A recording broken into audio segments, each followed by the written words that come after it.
నాకున్న అవగాహన మేరకు ఎప్పుడైనా ఈ గ్రామం అభివృద్ధి జరిగింది అంటే బాబ్జీ గారు చెప్పినట్టు ఈ ఇద్దరు వ్యక్తుల వల్లే.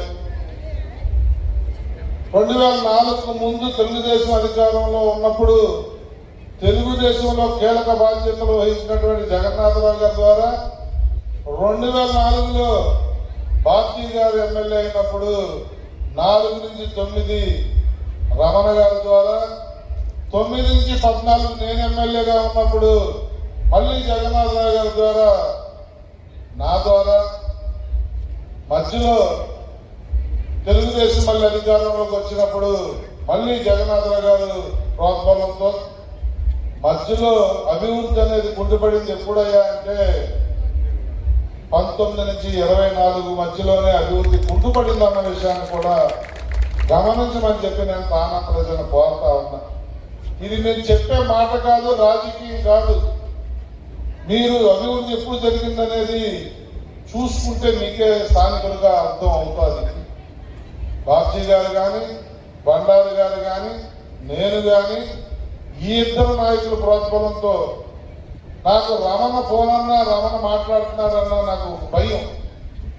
ఒక అభివృద్ధి జగన్నాథరావు గారు పెద్ద మనుషులాగా డిప్లొమాటిక్ గా పనిచేయిస్తారు, ఈయన పేక మీద కత్తి పెట్టి పనిచేయిస్తారు.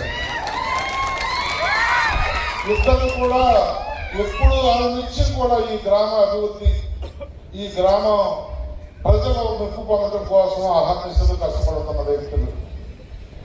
వారి కష్టం, వారి గ్రామానికి చేసిన సేవలు ఎక్కడి వరకు వెళ్ళక్కర్లా. నేను కారులో ఊర్లోకి ఎంటర్ అవుతున్నప్పుడు ఎంట్రన్స్ లోనే ఆ రోడ్డు కానీ ఆ స్వాగత సత్కారాలతో ఎంట్రన్స్ లో మనం ఊరు చూడగానే ఊరి మీద ఒక గౌరవం పెరిగే విధంగా మనకి ఎంట్రన్స్ లోనే కనపడతారు.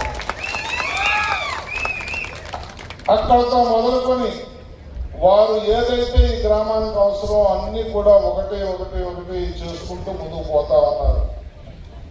మా దేవి గారికి కానీ, మా రమణకు కానీ, దేవి గారి పాలక వర్గానికి కానీ, మా పెద్దలు జగన్నాథరావు గారికి కానీ ఈ వేదిక మీద నుంచి నేను మాటిస్తాను. నేను కానీ, మా బాబ్జీ గారు కానీ అనునిత్యం అభివృద్ధికి మేము కట్టుబడి ఉంటాం. మీలాంటి ఉత్సాహవంతమైన పని చేయాలనుకున్న నాయకులున్న గ్రామాల్లో మాకు మరింత బాధ్యత ఉంటుంది.